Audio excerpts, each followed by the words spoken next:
What's going on, everybody in Wrestling with Tragedy? Whether you're watching on our Facebook page, YouTube page, or if you are a Vince Russo Patreon member, you're watching this before anybody else. So, thank you for all the love and support. But, guys, we're here to talk about what? I just want to express myself right now because I feel so emotional. Did you see the quietness that this show started without any coughing or sneezing? You know, I was going to thank Vince Russo for this amazing opportunity he's given us and then get to that. But, thanks for showing us where your priorities lie. Exactly, Angel. You just couldn't wait to dig in some heat. But you know what, guys? You're also maybe listening to this on Spotify. You could be listening to this on Apple Podcasts, Google Play, or Podbean. So thank you very much, wherever you're listening, wherever you're hearing. As long as you're listening to us or as long as you're watching it, it's all good, baby. So, guys, before we get into this episode we have for you guys today, I just want to take a chance to plug our amazing sponsors and the things that really help us out on this show. Excuse me. Like I said, first of which, a huge shout out to Vince Russo and all the Vince Russo affiliates like Stevie Richards and Ben Hameen for putting the faith in us to get us on the Patreon account. We really appreciate this opportunity, and we are going to continue to bust our asses to show you guys you did not make the wrong decision. We also have merch available at storefrontier.com/wrestlingwithtragedy. If you go to storefrontier.com and search Wrestling with Tragedy, you're going to see 2 shirts pop up. These shirts are available in long sleeve, short sleeve, hoodie, kid shirts, female shirts, face masks. It does not matter. They're also available in a multitude of different colors. You have the allegedly shirt, and you have the hard time shirt. So we will have new merchandise coming very soon, but for right now, that is what we have available in our store. And of course, guys, all those proceeds go into making the show even better, upgrading our sound equipment, our cameras, and all that other good stuff, and really putting back into the show to give you guys a more pleasant experience. So if you guys are interested in getting any of that merchandise, that is storefrontier.com. Search Wrestling with Tragedy. Also, guys, we want to thank A-Rock Designs. A-Rock Designs is a custom business that makes all those cool wrestling cups you see floating around. We do hats, shirts, hoodies, cups, keychains. It does not matter. If there's anything you guys want, any custom designs, make sure you go to A-Rock Designs on Facebook, spelled the way it is at the bottom of the screen, and place your orders with Ashley Rodriguez. If you're having trouble finding it, reach out to one of us, and we will definitely point you in the right direction. Now, for Piers and Angel's favorite sponsor, What's Championship belts. Oh, yeah. Guys, like Piers has said many times, if you're a wrestling fan, then you either want a championship belt or you have championship belts. So if you're looking to start your collection or add to your collection, make sure you go to Wasf Championship Belts on Facebook, spelled the way it is at the bottom of the screen, and place your belt orders with yours truly. We do have a Black Friday sale coming up. So on Black Friday following to Sunday, so Friday, Saturday, and Sunday, the Friday after Thanksgiving, all the way to the following Sunday, we will have a Black Friday sale lasting 3 days where every championship belt priced $300 or more will be 30% off. We also have our payment plan available, and if you want to lock in your Black Friday price, all you have to do is submit your guys' deposit. With that being said, we want to give one more big shout out to the Cicadas Band for our copyright-free music that they've so generously helped us with. It just goes a long way into helping us, customize these videos without getting snagged by any copyright laws. So, if you are looking to get any music, maybe you're an independent wrestler and you need some intro music, maybe you like to rap or sing and you just need a beat to do it to, Piers, where can they get in touch with everybody at? They need to go over to Signal Studios based in Sydney, Australia. My boy Rafi, he owns Signal Studios. If you need a beat, you need some sort of music, you need entrance music if you're a wrestler, or if you just want to write your own lyrics to a song, my boy Rafi can mix, master, and send that bitch out to you anywhere in the world. Or if you're in Sydney and you're just a musician and you need a place to record or rehearse, they have one of the most comfortable recording studios you will ever see to get your creative juices flowing. So, guys, with all the pleasantries out of the way, all the sponsors plugged, we're going to be talking about Magnum TA today. Now, when you take the name Wrestling with Tragedy, and you take that name for what it is, is there a more fitting story than this one? No. It's definitely heart wrenching, and I had to pull this belt out just for this episode, just to pay my respects to Sir Magnum TA. Now, this belt is the NWA United States Championship. It is also known as the Luger Championship. However, the first person to hold this version, not the first person to hold the NWA US, but the first person to hold this version was Magnum TA. Didn't know that. Yep, so the first champ was Harley Race, but it was a different version of the title. And even though that title is considered the Luger title, Magnum TA was the first one to hold that version of the belt. So, with that being said, Now, we are going to be talking... Just curiosity in regards about the Luger title. I know, why was it given that name? Because of Luger, or just because... Is there a story behind it? Luger just had one of the earliest, most infamous runs with it, so it's associated as the Luger title. I got you. Okay. He had his title reign had the most sustenance to it, so it's more memorable. But Magnum TA was the one who held that title first. That version, I want to make that very clear. That version of the U.S. title, but Magnum TA. He was a guy who just had it all. When you think of the absolute greats, when you think of the pioneers of the business, when you think of the NWA, a couple names come to mind. You automatically think of Lou Thesz, the longest reigning champion. Longest reigning champion. You go to guys like Harley Race, Ric Flair, Dusty Rhodes. Getting into the more modern guys, Tim Storm, Nick Aldis. The list really goes on, but a name that typically gets blown over is Magnum TA. I don't know why. It's very unfortunate because the man had such contributions to the business. He was everything, and I'll go ahead and make this comparison. He was everything that Macho Man was to WCW. Magnum TA was that to NWA. Macho Man comes over to WWE. He's already got the rocket strapped to his back. He's already over. He goes to the moon and back. The very same thing could have been the case with Magnum TA if it wasn't for one tragic night. So before we get into any of that, Angel, Pierce, is there anything you guys want to open up with?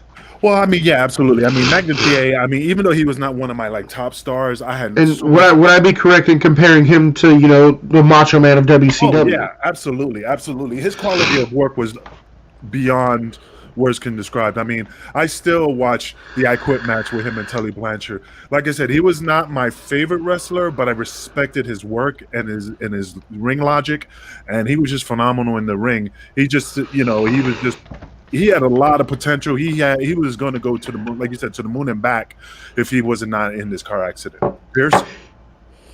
Yeah, look, Magnum TA, he was destined for greatness. He was, already planned to be, one of the next NWA World Heavyweight Champions. And if it wasn't for that that tragic night, where that car accident took place, where he was actually trapped in that car for, I think it was like 2 hours after the fact.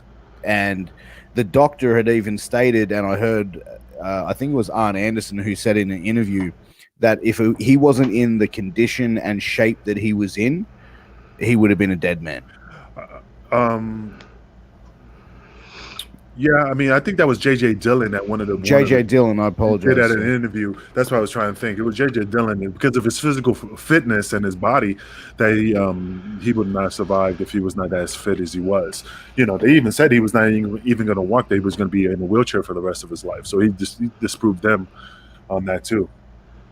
But I think that's the thing. Like, you take someone like a Magnum TA who is, in peak physical condition, has been someone who is just a grinder his whole life. When you tell someone like him, hey, you're never going to walk again, he's like, oh, really? Well, we're going to see about that, aren't we? And, he still, needs walking aids and something like that to this day. But the fact he's still able to have more movement that he had than anyone else, and to have that determination to be able to walk again and take steps, and granted with AIDS, but still it takes into you have to take into consideration his determination to be able to do that. And I think that the wrestling world really lost out on a lot of potential great matches down in the future. And I think he definitely had some amazing matches. I think he is a legend, but I think that he was a legend that was taken away from wrestling fans way too soon. Well, I mean, he's still alive. He's just, No, but you know what I mean. Like his in-ring performance was taken away from us. I just think he would have been in that same pinnacle of like Ric Flair, like today. Like he would have been held up in that high standard. Because you don't know how many championships he would have won, how many good storylines that would have been done with him and Ric Flair and Nikita Koloff. If it wasn't for his accident, Nikita Koloff would not have been turned into a babyface because of that situation. Because Dusty Rhodes, said, "Hey, we got to turn him," and that's where that took place. So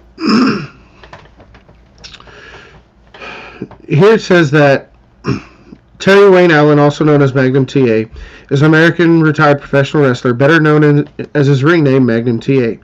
Allen won the NWA United States title twice and was being propositioned for the NWA World Heavyweight Championship, but a car accident in 1986 forced him into early retirement. After retiring, Magnum TA continued to appear on non-wrestling roles in multiple different promotions. So here we have somebody. So the car accident happened in 1986. He didn't really have, when we think of longevity in wrestling careers, we automatically go to, like Ric Flair, Undertaker, guys like that who've been doing this, even Jericho, been doing this 30 plus years before they retire. Unfortunately, that wasn't the case with Magnum TA, and when you look at all the things he did in such a short period of time, the body of work he displayed, there's no reason he would not be up there in conversation with guys like that if he would have had the career that he did. But so he wins the NWA United States title twice. He gets told that he is being prepped and groomed for the NWA World Championship, the title that we all can agree is the granddaddy of them all. Yeah. It might not be the biggest, it might not be at the time it was pretty big and flashy, but today we look at the 10 pounds of gold. It's not the biggest, it's not the flashiest, it's not the nicest, but when you talk to any homegrown wrestling fan, any wrestler that has respect for the business, that hasn't just walked through the doors in the last couple of years, if WrestleMania is the granddaddy of events, the NWA title is the granddaddy of all titles. It is the true World's Championship. You get your name on that list with guys like Kerry Von Erich, Lou Thesz, Ric Flair, and countless others. I just spaced on his name. Harley Race. Malcolm Green, Dusty Rhodes, baby. Harley Race. You get your name up there with those guys. Tim Storm, now Nick Aldis. That's a good list of company to be in. Unfortunately, It never came to be. No, and that's what I mean. Like, I think the wrestling world really, missed out on a lot that could have been from Magnum TA. As an in-ring performer, as a promo, as everything, he really was well polished. And I think that as well, like at that time, he was what wrestling baby faces were really made of. That clean cut, blue chip, all American type that in the 80s that wrestling fans really got behind. And sorry, Angel. No, I was just gonna say it's funny how he got the name of Magnum TA because of course the TA is from his real name, but apparently he got the name Magnum because he had this likeness of Magnum PI because he almost looked like Tom Selleck, so they gave him that name. I don't see that. I never saw that. Yeah, me neither. I never saw that in him. Not even a little bit. I couldn't, but that's what they said. He had that look and that Tom Selleck look, and that's where he got the name Magnum from the TV show. It was it's a badass name. Like I think I love it. You can't go wrong with that. I mean, it's just like I said, the guy is just. Who he reminds me of a little bit if you put him side by side when Scott Hall was, before he was Razor Ramon, he had that big old cowboy Scott Hall with the big old curls. If you put them side by side, they kind of look similar to each other. So getting, getting back into Magnum TA. So we already mentioned that the car accident happened in 1986. October 14th. Yep. He began wrestling for the NWA, or he began wrestling for the NWA in 1978. So, what is that? 8 years? Yeah, roughly, yeah. So I just want to go over a list of his accomplishments within that 8 years, just to really preference for everybody who. We have a lot of newer wrestling fans. We have a lot of modern wrestling fans. Became fans in the Attitude Era and never watched anything other than WWE. But then we do have some of those hardcore classic wrestling fans. So for the ones who may not know or know little of Magnum TA, Mid-South North American champion, Mid-South Tag Team champion. Pro Wrestling Illustrated ranked him number 73 on their top 500, and Wrestler of the Year in 2003. He was inducted in the Professional Wrestling Hall of Fame in 2020. Under Jim Crockett Promotions, he was a two-time NWA United States champion. Under Championship Wrestling of Florida, he was an NWA Florida Global Tag Team champion 5 times. 5 times. 5 times. And he received the Luthez World Heavyweight Champion Award. 8 years. 8 years. Can you imagine what he would have done with 30? Dude, I reckon he could have easily gone down in the same conversation as Ric Flair and Dusty Rhodes. I think that he's a little bit younger than Flair and Dusty as well, and I think that his career probably, I think Flair's had a massive career, and so did Dusty, but I think that he would have been in there with that same conversation in the same breath as those two. He'd have to be, and wasn't he a part of the Jim Crockett Cup at the time, and he won it? I can't remember. Was he? Yeah. Because I have this picture of him holding up the boot, And I love the Jim Crockett Cup tournaments. I'm surprised they don't bring that. Oh, can't do it. But you know what I mean? But it was awesome. Another thing you brought up. My favorite match with Magnum TA is also the I Quit match with Tully Blanchard. Ooh. It's a match that's going to stand the test of time. Oh, yeah. Absolutely. 100%. I actually watched that recently. And you have Tully Blanchard. And when Tully and his wife divorced, who married his wife? Who is Tessa Blanchard's stepfather? Magnum TA. Yeah. It's crazy how everything in pro wrestling comes full circle, and I know that had nothing to do with pro wrestling. I just think it was a little ironic. We talk about Kevin Sullivan booking his own divorce with Chris Benoit. Shit, the taboo name. Booking his own divorce with Chris Benoit. And I'm not saying that Tully did the same thing, but it's just funny, these guys that you spend so much time with. And Angel, you know this better than anybody. When you work a storyline with somebody, you're on the phone with them. They're coming over to your house. You're riding the roads together. If you're taking your lady with you, they're around your wife just as much as you are. So it always surprises me. Well, not really surprises me. I find it ironic that it hasn't happened more. But let's talk about Magnum TA. So we already mentioned the car accident. We've already mentioned everything he's done.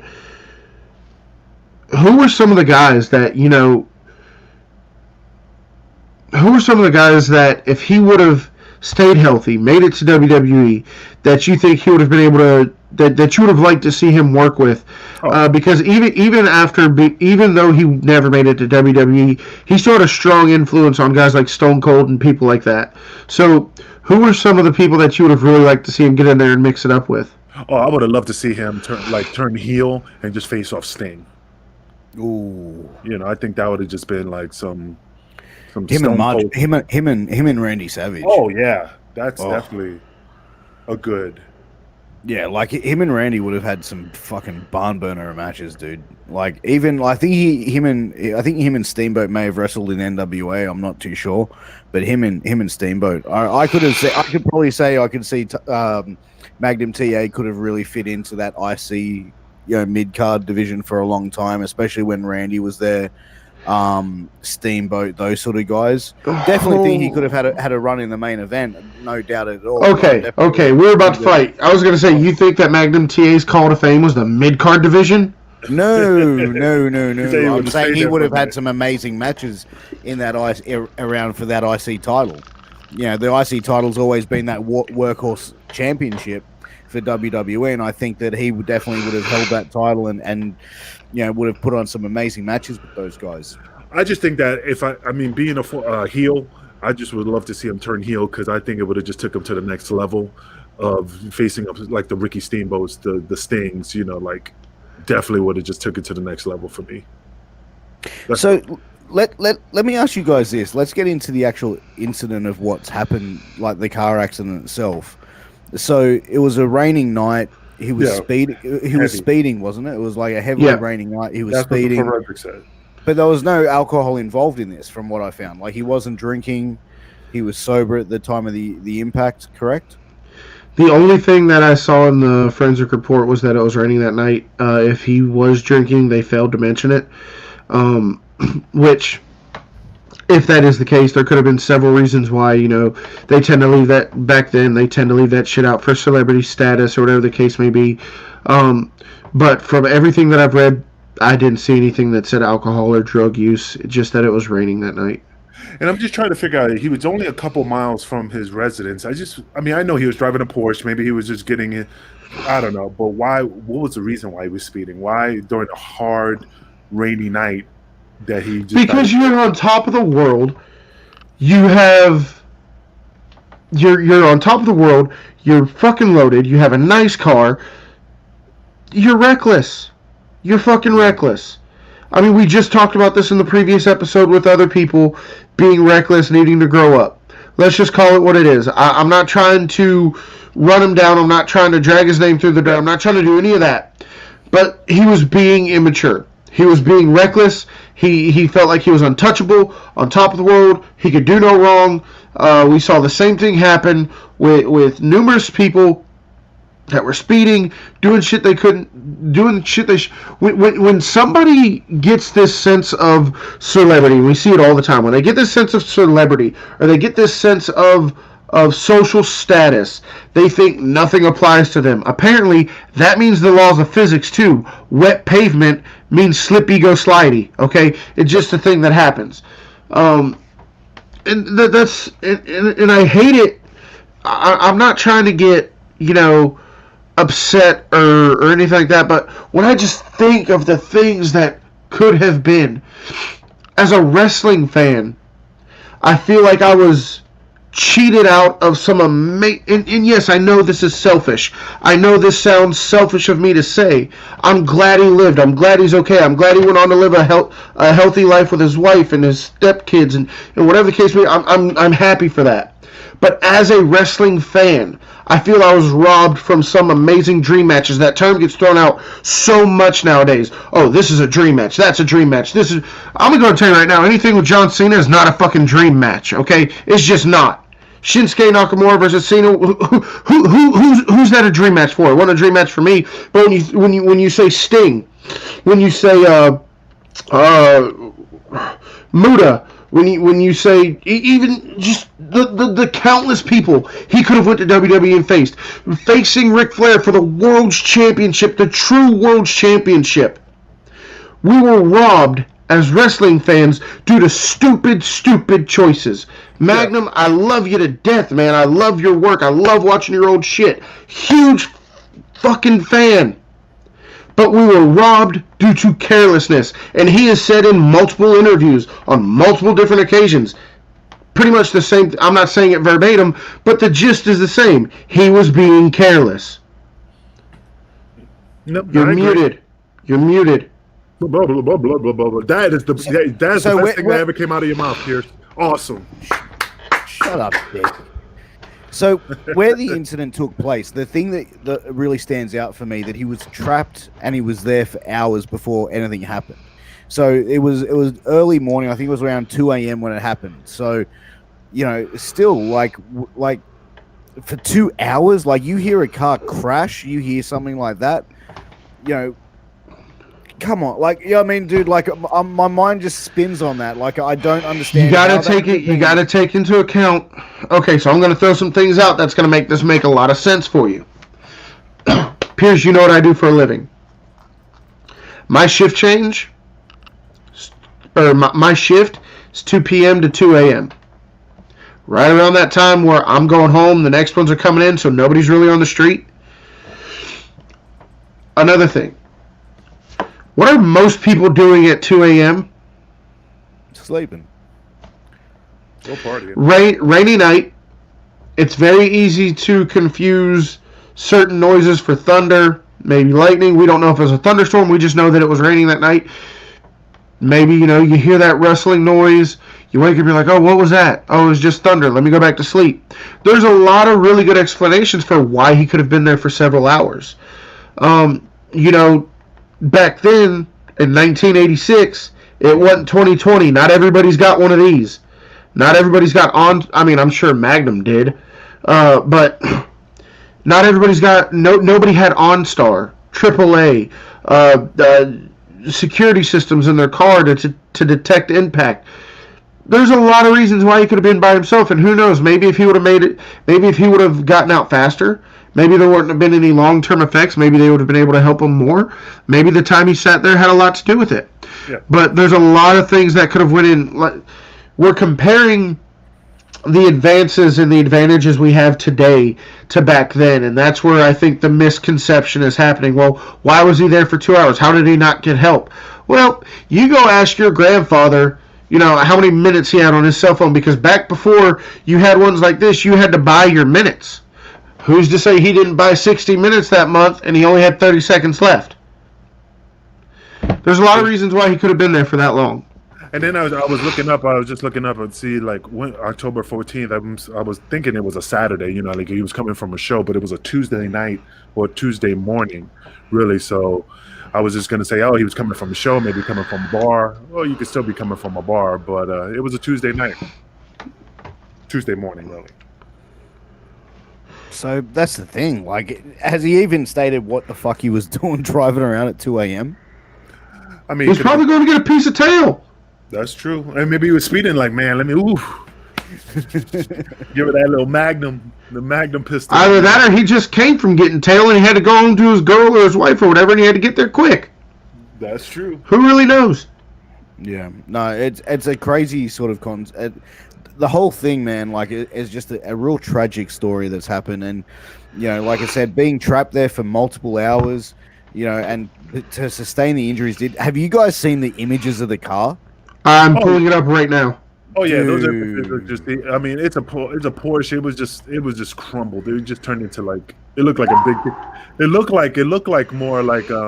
Okay, so Piers, I'm gonna hit you with something else. Okay. Maybe, let's just say maybe there's passing cars. So maybe say a car goes by, and I know this is gonna sound really far-fetched, but trust me, it happens all the time. Do you know what color his car was? It was like a metallic gray, I believe. It was red. Oh, okay. Blends in with sunrise, sunset, wooded areas. It's very easy if you're going 60 to 55 to 65 miles an hour and you go by. Blends in really easy, especially if you knock the lights out, if there's no lights on the car working, how far you went into the ditch, the wood line, wherever he crashed. It's very easy to lose that image blending in with the surrounding images. Yeah, I'm just having a look. The images I saw were black and white, so that's why I thought the car was a dark gray color for some reason. So. No, it says it was like almost like a candy apple red color, not a candy apple red color, but like a burnt red color. I mean, the car was just so mangled. I mean, it almost reminds me of the James Dean when he crashed his vehicle, and it was just mangled as well. I mean, I'm surprised he walked. Well, he didn't walk away, but I'm surprised he survived the accident. I mean, I'm just looking at the driver. I'm looking at the driver's side of the vehicle, and we can sit here and talk about, the things that happened to him, but we really need to address how lucky he truly is. You think about the advances that vehicles have now: side airbags, impact detection, impact displacement, certain things like that. This car had none of that, and this man lived. Yeah. The way this vehicle looks right now, even if you saw that in modern day, you would think that somebody either died or got seriously hurt. It's a wonder, or it's not a wonder. It's somebody somewhere. I don't care what your religion is. I don't care what your religion's not. Somebody was looking out for this man that day. Oh yeah, it's an act. Yeah, it's an act of God that he survived. He walked away. He had God on his side. He had someone on his side, dude. Like fuck. That like a soft top, convertible. Dude, like it's surprised. Like he must have. Was he wearing a seatbelt, or was that not on the forensic report? I'm looking at it right now, and I don't see anything about it. But one thing I do want to talk about. We could talk about the what ifs all day long, but let's talk about some of the things that it did actually impact. We got a babyface Koloff. Yeah. I never thought that shit was going to happen, ever. But, you keep your head on the swivel, you adjust to things as they happen, and it just goes to show that the world of pro wrestling is constantly changing, constantly evolving. And, to where we've seen, and I hate to bring this to AEW versus WWE, but we've seen, WWE kind of be set in their ways, and it doesn't matter what happens, this is a storyline, we're driving with it. AEW's kind of taken the approach that, look, things change. Certain things happen, certain people get over, whatever the case may be. So it's nice to see that still in a modern wrestling company. But going back to Magnum, like I said, it just shows you that you can have, like we said earlier, he was being prepped and primed for the world to take the world title from Ric Flair. Ric Flair. The world title means something no matter who you take it from. Yeah, 100%. But you take that title from Ric Flair as opposed to taking that title from old Joe Blow from Kansas City, Missouri. I hate to say Kansas City, Missouri because it's Harley Race's hometown. But from some nobody from Wichita, Kansas, it means a lot more. He was being primed to take that from Ric Flair. Now, what if that goes to happen? What if Ric Flair comes back and gets the title back from him? Now, Ric Flair isn't the 16-time world champion. Now he's the 17-time. Because he added another title reign by getting it back from... We don't know. This one tragic night altered the world of pro wrestling forever. So, just curiosity, at that time, I'm trying to recall, after that Magnum, he was being groomed for the heavyweight title against Ric Flair. Who took his spot for that moment? Was it Sting? Was it what gave that path to the next individual during that time frame? I don't think he dropped it. I think he just held on to it till the next storyline. And who was the next storyline for that? That's what I'm just saying. Like, if it wasn't for Magnum TA getting injured and stuff like that, taking him out of the title contention for the NWA World Title, who was the next one in line to build that storyline? Because if that never happened, then Magnum TA would have been champion. That other person would have not been in that spot. And back then, like, the reigns were lengthy as well, so he would have had like a lengthy run as champion if if the accident hadn't occurred. But I'm just looking up. I'm just going down and having a look now. So Flair. I want to say Sting. Dusty Rhodes. Yeah, that's what I got. No, sorry. It was because in July Dusty won it. And then August, Flair won it again. Then Ronnie Garvin won it in September of '87. So basically, Dusty took the helms because he needed to step up to the plate to fill in that spot at the time because he felt he was the one that could carry it. I thought that's before the accident though. That was in July. The accident happened in '86, and '86 is when, like we said, Koloff kind of had that face turn. I know he challenged Flair for the belt, but he didn't win it. Yeah. So, like I said, it just goes to show that everything, it doesn't matter what you plan for in the world of pro wrestling, things change every single day. It's a butterfly effect. I mean, we could sit here and, like, not to get off topic, but it's look at the Owen Hart tragedy that happened. You know, if Owen Hart had Owen Hart was never going to be world champion. You don't think? Nope. I heard he was actually planned to become the Game instead of Triple H. I heard there's a unicorn in my backyard. Doesn't mean I believe it. Yeah, I don't see. I mean, I'm not knocking Owen Hart. I mean, the guy's a great talent, but yeah, I heard stories that he was not being groomed to be heavyweight champion. You know, he would have been there forever. To no fault of his own. Yeah. No. I want to make that clear. No fault of his own. But everything I've read, everything I've seen, everything I've heard, Vince was never going to put the world title on Owen Hart. He was always going to be mid-card at best. Yeah, but shit changes, so. Really? Like, When? at the same time, did he really think Triple H was going to be the world champion? Aside from Daniel Bryan, when has anything ever changed? And the funny thing is, the only reason he went with Dan O'Brien is because of the pop he was getting with the Yes movement. But he didn't believe in him. No. The only reason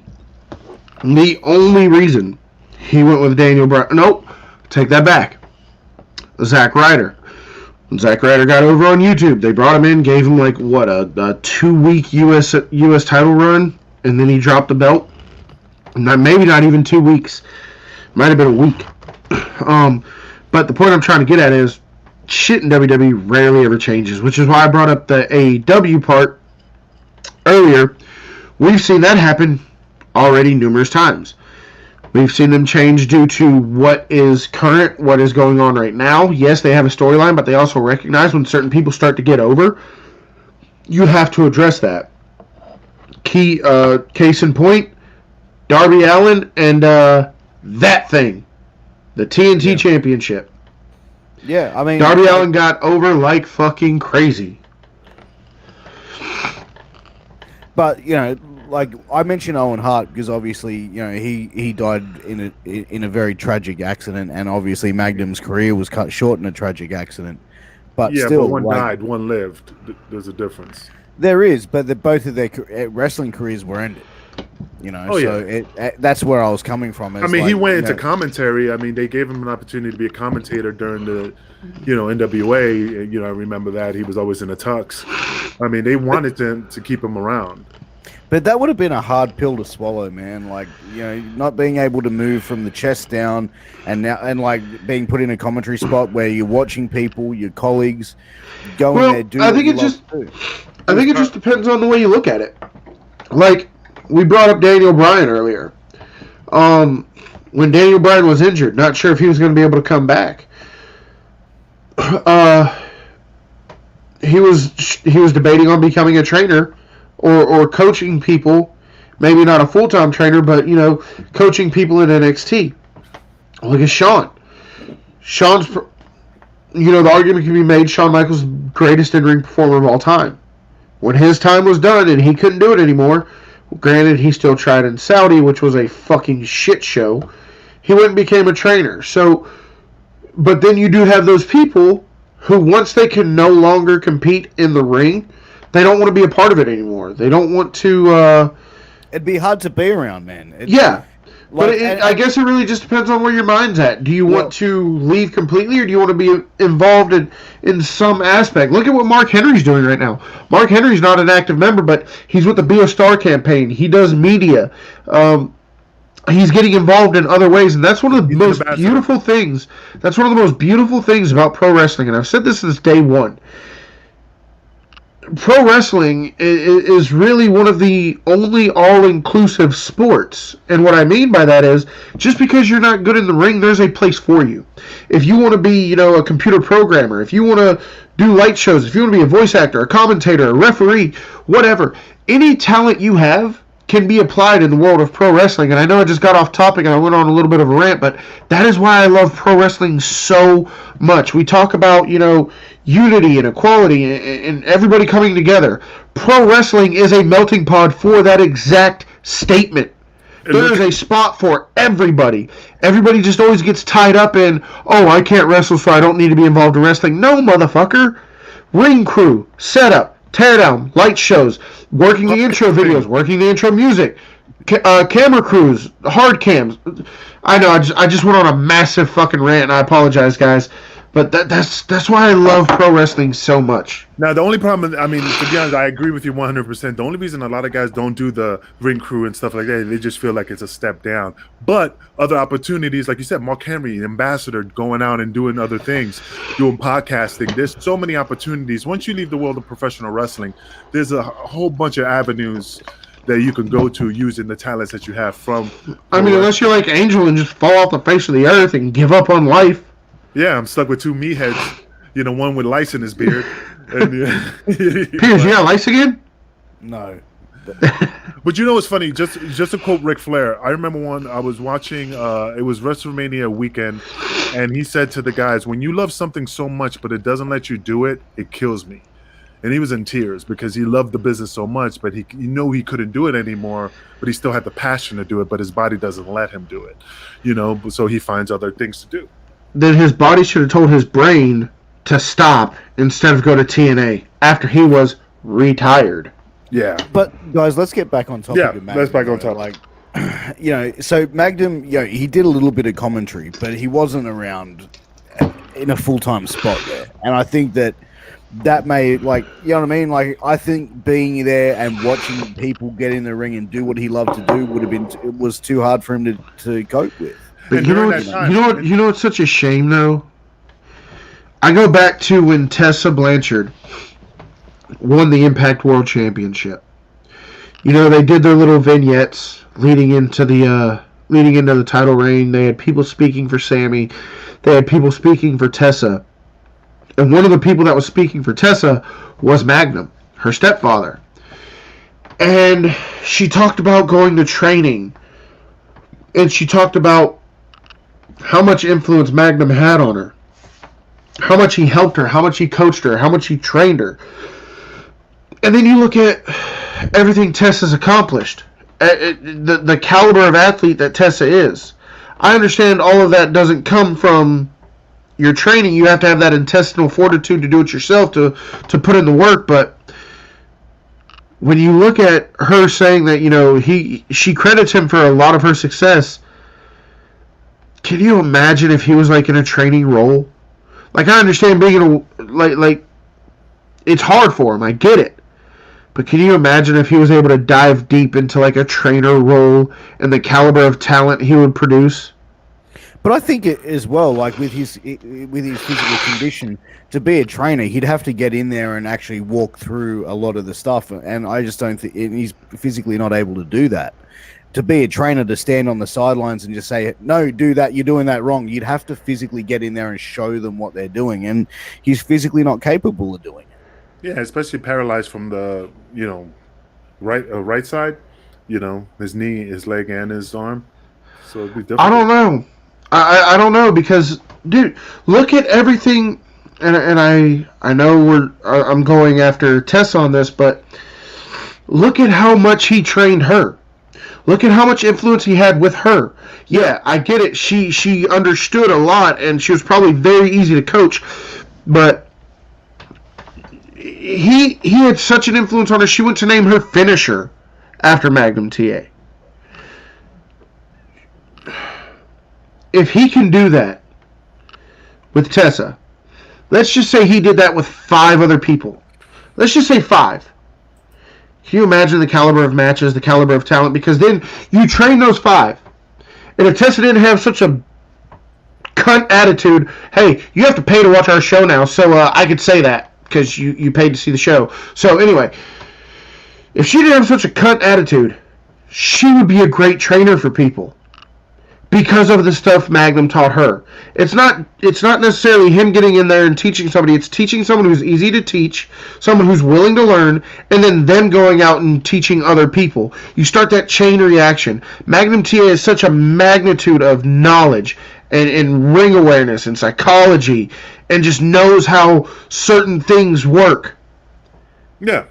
It's a shame he's not in a full-time coaching position. I mean, I think Magnum could probably help with character development and psychology, but as far as in-ring stuff, he's not going to be able to do much. And, you know what I mean? Like, I think he's probably gotten Tessa more of the psychology side of things. He has a lot of knowledge. I mean, he has a lot of knowledge to give anybody, you know, the skills to become a professional wrestler, you know. I just believe he does have that knowledge. Yeah, I would agree 100%. You know, just because he physically can't do it doesn't mean he can't. But unfortunately, a rainy night in October took it away from us. And that's the thing, man. Like you know, like I said, we had one, you know, wrestler's career been taken away, just like that, over one rainy night in October, and you know, and it flipped the NWA on its head, and the NWA, you know, changed, and I think it probably affected the future of wrestling. And as you said, well, you know, could we have seen an extra title reign for Ric Flair? You know, I mean, the what ifs are endless. We can what if all day long. But imagine like this, the stories, the feuds that could have gone along with it. Obviously, he would have continued a feud with Flair, but imagine him being a champion and then turning heel, and him and Dusty having a feud, dude. Like that would have been amazing, man. Like you said, the what ifs are endless. I mean, we could talk about this for days to say this could have happened. What do you guys think Magnum TA thought of Tessa Blanchard taking his shit and recording it for a fan? Tremendous. He probably put it over. I can't talk about Tessa and not bring that up. Piers looks so disappointed. Pierce is the type of dude that would take a shit in the face by Tessa Blanchard just because he just wants to just give him that cow pie. Yeah. But on that note, no. It's an absolute shame that we didn't get to see a 30-year career from Magnum TA. Somebody who could have shaped the business, molded it, could have made it better. Like I said, 8 years, and he provided such a great body of work that we still talk about it today. I don't think you can pull somebody else who. Well, I'm sure you could, but the list probably ain't that long of people who were in the business for 8 years and were putting up there as one of the greatest to ever do it. I really wish we would have been able to see what he could have done, where he could have went, and just the matches he would have had. I would have loved to have seen him have a main event run and have a good, solid main event run and wrestle the guys like, you know, Ric Flair and main event, and even a heel turn Magnum as well. I don't think they probably would have turned him heel because I think he was just so over as a face. But still, man, the possibility of him being a heel and like even turning on Dusty and man. I mean, and like I said, I mean, if it wasn't for that rainy night of him being reckless, I mean, let's just call it what it is. You know, you're speeding. You know, the weather condition is not, you know, the right thing to do, especially in a Porsche driving that way. He would have been. I mean, I hate sounding like this, but he would have been in the up there, man. He would have been a multimillionaire. He would have been part of. I don't know, man. It's just, like I said, the possibilities are endless. He just shot himself in the foot when he did that. What he did that night. Is he in the Hall of Fame for WWE? I don't think he is he? No. Man, he's in the be a Hall of Fame. He was in the professional. He's in the Professional Wrestling Hall of Fame. Exactly. Does he deserve to be in the Hall of Fame? Yeah, he deserves it. You know, but for WWE, that's a hard. I mean, they gave it to some people that didn't. You know what I mean? Like that wasn't like, why is he getting it? But I think that he had an amazing career, but like I said, an 8-year career in the business.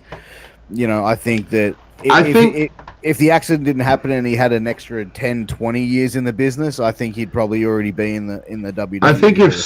I think if you can justify Sting being in the WWE Hall of Fame, there's no reason you can't justify Magnum.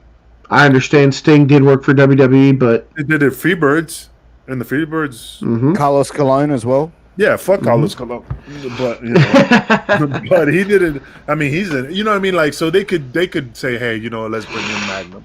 He deserves it. He needs that stage. But at the same time, any Hall of Fame that's going to allow the Bella Twins to join probably is the most credible Hall of Fame ever at all. And I don't care what anybody thinks. I fucking said it. I blame coronavirus on wrestling fans. They created coronavirus to stop the Hall of Fame from happening. That way the Bella Twins would not be inducted. It's just the way I feel. Not really, but you guys get what I'm saying. But any Hall of Fame that's going to have the Bella Twins in there as some of their top-tier talent, because let's face it, that's what Hall of Famers are. They're the best of the best that's ever come through your business. Fuck that. But I just think, I mean, in the Hall of Fame, I mean, I'm not getting off topic, but in the Hall of Fame, there's guys who've done years of things that they've done, like Ric Flair's, like the Stings, you know, the Undertaker, the Bella Twins. I mean, shit, man, they suck. You're going to put the Bella Twins in, but you won't put Woman in? There's a fucking problem. Woman had nothing to do with it. She was a fucking victim, and she deserves to be in the fucking Hall of Fame. Definitely. I agree. Yeah, look, I think Magnum definitely deserves a spot in the Hall of Fame. I just, you know, do the WWE brass think they do? I mean, they've put in other people that weren't associated with WWE, so I think he deserves a spot there. I would agree. Yeah, no, I definitely did. So, final thoughts? Yeah, guys, we're hitting that 1 hour mark, and we could go on and on about fantasy booking and what if and reliving our favorite matches. The last thing I want to say is Magnum TA had such great contributions to the business for only being in it for 8 years. One of the best technical wrestlers, fluent wrestlers, was able to tell a story like nobody else. I really wish we would have gotten a 30-year or even a 20-year, 15-year Magnum TA career where we can sit back and just, holy shit, the man did it all. I really would have liked to see him have a world title run.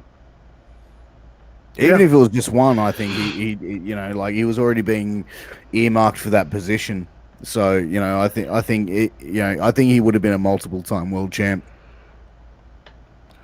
Yeah, that's my thought on it. My thought is, you know, I want to thank him for, you know, having excellent matches. You know, he was one of the greats of NWA. I just think that night changed the world of wrestling on its ear, but it gave a lot of other wrestlers opportunities to step to the plate to make the NWA great, make the NWA great again. But yeah, I just want to thank him, you know, for his contribution. Absolutely. So, guys, we do want to take special mention and thank Vince Russo for allowing us to be on his channel. Make sure you guys subscribe to Vince Russo's Patreon at patreon.com/Vince Russo. Patreon.com/RussoTWC, motherfuckers. There it is. I got the banner in here somewhere. Yeah. Also, want to remind everybody that our sponsor, WASF Championship Belts, is having a huge Black Friday sale starting on the Friday after Thanksgiving. So Friday, Saturday, and Sunday for 3 days. All belts priced $300 or more will be 30% off for that entire 3 weeks. All you have to do is go to WASF Championship Belts on Facebook. Jump on it. Send me a message. Let me know what belt you want. We have payment plans available, and if you want to lock in that Black Friday price, all you have to do is make a deposit on your belt. You don't have to pay off the full thing.